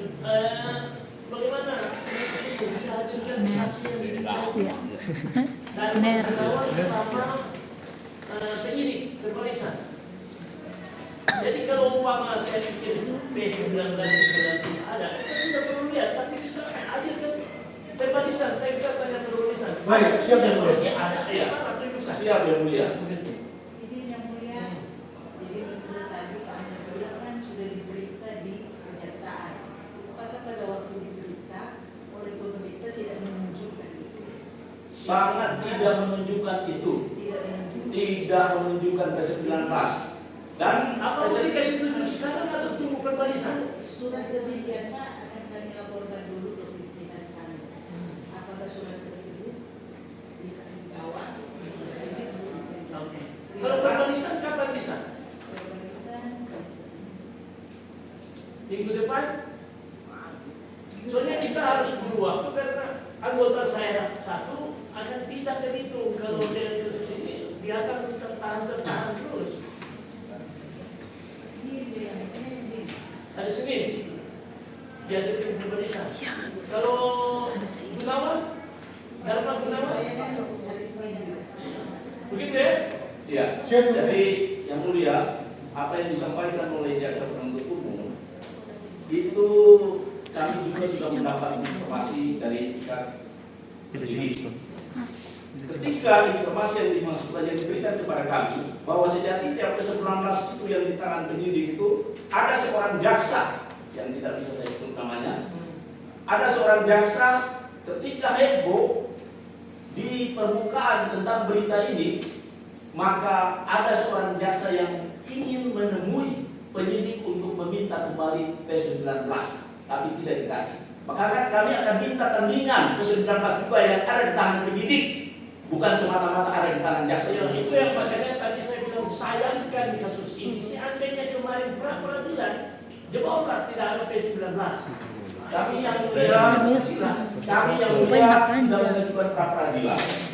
Karena sejak awal kami mengikuti itu bahwa sejatinya sudah kami cross check bahwa yang diperiksa kepada prinsipal kami yang saat ini adalah seorang terdakwa hanya pasal 163 dan 167. Dan ketika diajukan pelimpahan berkas dalam tahap 2 oleh jaksa penuntut umum menyodorkan kami untuk menandatangani berita acara penyerahan berkas dan barang bukti tahap 2, kami tolak sehingga kami membuat catatan di dalam berita acara itu bahwa saya tidak menandatangani berita acara ini karena di dalam penyidikan tidak ada pasal 263, namun di dalam tingkat penuntutan itu dimuat. Ada. Itu yang kami. Dan ada itu bukti di dalam catatan kami. Itu internal PH dan kejaksaan. Majelis hanya memeriksa saja dakwaan, apa dakwaan terbukti atau tidak, dan kita lihat. Terima kasih yang mulia. Begitu ya. Tutup Kita jam. tunggu depan untuk saksi yang dihadirkan tadi ya. Sidang ini berlangsung dari pukul 10 waktu Indonesia Tengah dan berakhir pukul 13.17 waktu Indonesia Tengah dan akan dilanjutkan pekan depan. Dari Manado, tim melaporkan. Oke, kesempatan berarti ya sudah selesai dan Baik, sembuh. Terima kasih yang mulia.